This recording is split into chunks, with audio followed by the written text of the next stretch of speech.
خطاب کے لیے میں ایسی شخصیت کو دعوت دینے جا رہا ہوں۔ کچھ لوگ ایسے ہوتے ہیں کہ جن کی شخصیت کا اندازہ ان کی گفتگو، ان کے وقار اور ان کی سکینت و وقار سے ہوتا ہے، جن کے علم کا اندازہ ان کے گفتار اور ان کی کردار سے ہوتا ہے۔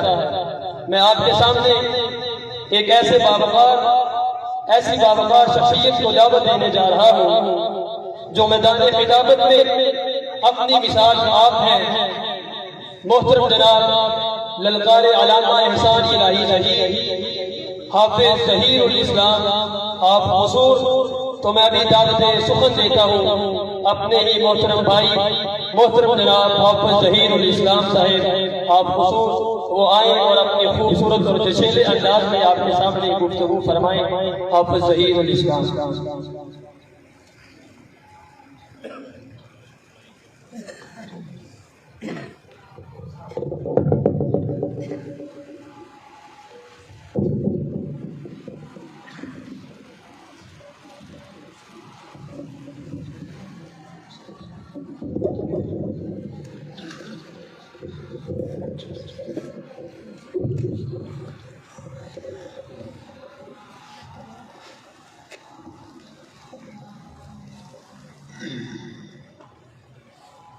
السلام علیکم ورحمۃ اللہ وبرکاتہ۔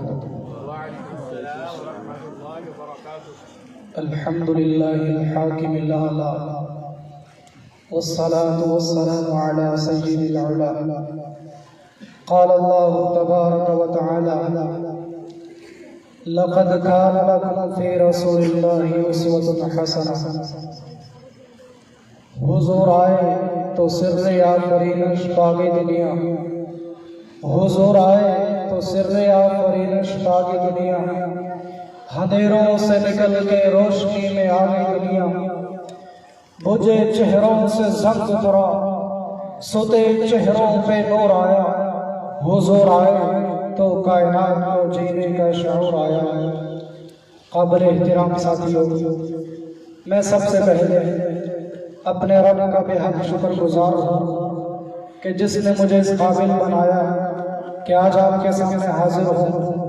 اس کے بعد اپنے بڑے ہی معزز بھائی ثناء اور رضا اللہ کا شکریہ ادا کرتا ہوں کہ ان کی مہربانی سے اور انہوں نے مجھے اس قدر قابل سمجھا کہ آج میں آپ کے سامنے موجود ہوں۔ قابل احترام ساتھیوں، آج مجھے حکم صادر ہوا ہے کہ آپ لوگوں کے سامنے آقا کا مقام بیان کرو۔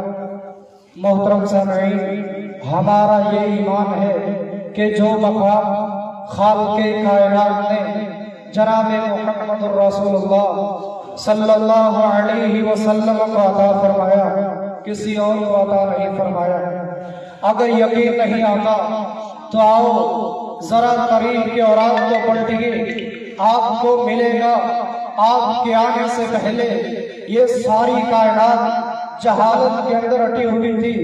آپ دیکھیں گے آقا کے آنے سے پہلے سارے مذاہب باطل ہو چکے تھے۔ آپ دیکھیں گے آقا کے آنے سے پہلے بیٹیوں کو زندہ تربور کیا جاتا تھا۔ آپ دیکھیں گے آقا کے آنے سے پہلے عورت پاؤں کا جوتا سمجھی جاتی تھی، جس نے چاہا استعمال کیا، لیکن خالق کائنات کو سستی ہوئی انسانیت پہ ترس آ گیا۔ اس نے زمین کے اندر ایسا نجات دہندہ بھیجنے کا فیصلہ کر لیا۔ سوموار ہے، سہانی صبح ہے، آمنہ کی آنگن میں ایسی رحمت کی بارش ہوئی جس کا انتظار بیواؤں کو بھی تھا، جن کے لیے کوئی حقوق ادا کرنے والا نہیں تھا۔ پھر وہ بہار آئی جس کا انتظار ان یتیموں کو بھی تھا، جن کے سر کے اوپر ہاتھ رکھنے والا کوئی نہیں تھا۔ وہ بہار آئی جس کا انتظار ساری دنیا کو تھا۔ وہ بہار آئی جس کا انتظار بحروں بھر کو بھی تھا، جو جہالت سے بھر چکا تھا۔ پھر وہ شخصیت آئی جس کا انتظار آسمان کو بھی تھا، جو توحیدی سجدوں کو ترس چکا تھا۔ وہ شخصیت آئی جس کا انتظار اس سورج کو بھی تھا کہ جس کی روشنی حاصل کرنے والوں میں کسی ایک مومن کا بھی نام شامل نہیں تھا۔ پھر وہ شخصیت آئی جسے عبداللہ کا کھرے یتیم کہا گیا، آمنہ کا لال کہا گیا، شیما کا ویر کہا گیا۔ بھائیوں کون آیا، کس شان سے آیا، جسے رب نے حسین بنا کے، جمیل بنا کے، شافع بنا کے، پوری دنیا کا امام بنا کے، نذیر بنا کے، بشیر بنا کے، شمس الضحیٰ بنا کے، بدر الدجا بنا کے، خیر الورا بنا کے، حبیب کبریا بنا کے، کلاہے پہ کلاہ بنا کے، والضحیٰ کے چہرے والا بنا کے، واللیل کی زلفوں والا بنا کے بھیجا۔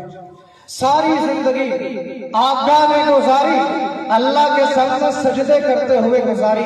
آج 40 سال کی عمر پوری ہو رہی ہے، آسمان سے جبریل آتے ہیں اور فرماتے ہیں آقا پڑھیے اقرا۔ آقا نے فرمایا ما انا بقارئ، میں پڑھنے والا نہیں۔ جبریل نے دبایا، کہا آقا پڑھیے ما انا بقارئ، میں پڑھا ہوا نہیں۔ پھر جبریل نے دبایا، کہا آقا پڑھیے ما انا بقارئ، میں پڑھنے والا نہیں۔ فرشتے نے کہا اقرا بسم ربک الذی خلق، آقا پڑھیے۔ آقا نے پڑھا، قرآن کی وحی لے کے آج گھر کو آ رہے ہیں، جسم کانپ رہا ہے، سارا جسم سے پسینے چھوٹ رہے۔ سیدہ خدیجہ سے فرماتے ہیں زمیلونی زمیلونی، مجھے چادر اڑا دیجئے، مجھے چادر اڑا دیجئے۔ سارا واقعہ سنایا، اگر بیوی ہو تو ایسی ہو۔ کہا کلا واللہ لا یخزیک ابدا، آقا آپ کو اللہ کبھی رسوا نہیں کرے گا، آپ تو یتیموں کا بوجھ اٹھانے والے ہیں، آپ تو مہمانوں کی مہمان نوازی کرنے والے ہیں۔ کس لیے آیا؟ اس امت کا غم اٹھانے کے لیے آیا۔ وہ نبی کس لیے آیا؟ اس امت کو جہنم سے بچانے کے لیے آیا۔ آج وہی اتری ہے اور اپنے پہلا پیغام بھیجا ہے، آقا نبی تو بن گئے ہیں، اب دوسری وہی کر رہا ہوں، وانذر عشیرتک الاقربین، آقا نبی تو بن گئے ہیں، اب بڑا بوجھ آیا ہے، ذرا اٹھیے تو صحیح، اپنی قوم کے لوگوں کو، گنبے والوں کو جہنم سے بچانے کے لیے ذرا تبلیغ تو کیجئے۔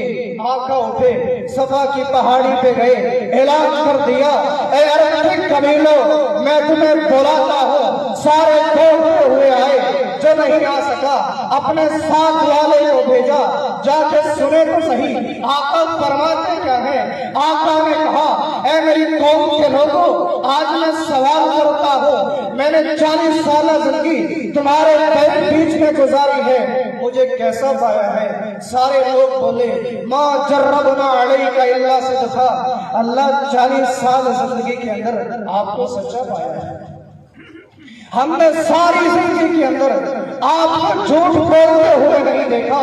میرے آقا نے کہا لوگوں پھر میں کہنا چاہتا ہوں، اگر میں کہوں اس پہاڑ کے پیچھے ایک دشمن ہے جو آپ پہ حملہ کرنے والا ہے، مان جاؤ گے؟ کہا آقا ما جربنا علیک الا صدقا، اللہ ساری زندگی سچا پایا ہے، ہم تصدیق کرتے ہیں۔ پیارے آقا نے کہا لوگوں سن لو، میں تمہیں اللہ کے عذاب سے ڈراتا ہوں، اگر توحید نہیں لاؤ گے، شرک سے نہیں بچو گے تو یاد رکھنا کل قیامت کے دن جہنم سے تمہیں کوئی نہیں بچا سکتا۔ جب یہ اعلان کیا رب کی توحید کو مانو، بھائیوں اپنے بیگانے بن گئے، جن کے ساتھ زندگی گزاری ہو ایک بات کے اوپر بیگانے بن جائیں، بڑا دکھ ہوتا ہے۔ اب اللہ ہے، میرے آقا نے کہا قولوا لا الہ الا اللہ، اللہ کی توحید کو مان لو، کامیاب ہو جاؤ گے۔ دنیا نے دیکھا اپنے بیگانے ہوئے، ابو لہب کہنے لگا تب لک سائر اليوم الہذا جمعتنا، آقا تیرا سارا دن بے برکت ہو، اس لیے بلایا تھا، اس لیے ہمارا ٹائم ضائع کیا تھا۔ بھائیوں کون سا نبی گالیاں کھا رہا ہے، کسے گالیاں دی جا رہی ہیں؟ مورخین لکھتے ہیں نبی مکرم علیہ السلام کو ایک دن دشمنوں نے اتنا مارا لہو لہاب ہوتے زمین پہ گر رہے ہیں۔ فاطمہ کو بتایا فاطمہ تیرے بابا کو آج لوگوں نے اتنا مارا ہے کہ زمین پہ گرے پڑے ہیں۔ سیدہ فاطمہ آئی، باپ زخم